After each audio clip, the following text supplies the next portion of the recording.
बातमी लातूर ड्रग्स प्रकरणासंदर्भातली आहे। लातूरमधील ड्रग तस्करीचं प्रकरण, आता या प्रकरणाचं वसई विरार कनेक्शन समोर आलेलं आहे। 17 कोटींच्या मॉफेड्रॉनसह 7 जणांना अटक करण्यात आलेली आहे। पोलीस शिपाई प्रमोद केंद्रेंसह अन्य 6 जण या ड्रग्स तस्करी प्रकरणी अटकेत आहेत। प्रमोद केंद्रे भाईंदरमधील पोलीस ठाण्यात कार्यरत होते।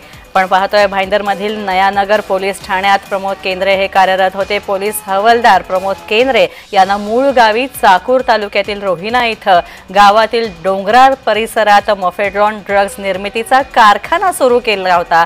तसंच प्रमोद केंद्रेला महसूल गुप्तचर संचालनालय पथकानं अटक केलेली आहे। या ड्रग्ज रॅकेटचा मास्टरमाइंड मुंबईतील असल्याचं समोर आलेलं आहे। हवालदार प्रमोद केंद्रेवर मॉफेड्रॉन ड्रग्ज तयार करण्याची जबाबदारी देण्यात आलेली होती।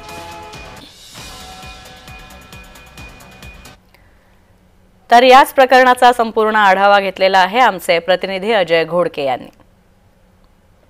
मी त्याच कारखान्यासमोर आहे। माझ्या पाठीमागचा जर परिसर आपण पाहिला तर याच ठिकाणी प्रमोद केंद्रे नावाचा जो पोलीस हवालदार आहे, या पोलीस हवालदाराने याच ठिकाणी ड्रग्स निर्मितीचा जो कारखाना आहे तो कारखाना सुरू केल्याचं या ठिकाणी निष्पन्न झालेलं आहे।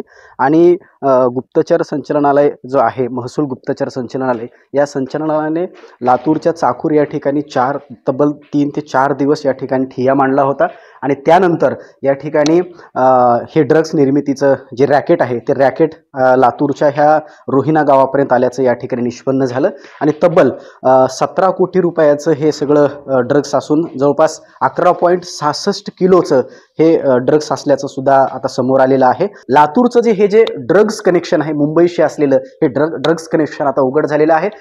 या सगळ्या प्रकरणामध्ये जे 5 आरोपी होते, या 5 आरोपींना सुद्धा न्यायालयामध्ये हजर केला असता त्यांना 14 दिवसाची पोलीस कोठडी सुद्धा सुनावण्यात आलेली आहे। आणि आता याच्यानंतर सुद्धा याचा आवाका किती मोठा आहे आणि याच्यामध्ये अजून कोणती मोठी नावं सुद्धा निष्पन्न होतात ते सुद्धा पाहणं आपल्याला आवश्यक ठरणार आहे। अजय घोडके, जय महाराष्ट्र न्यूज, चाकूर, लातूर।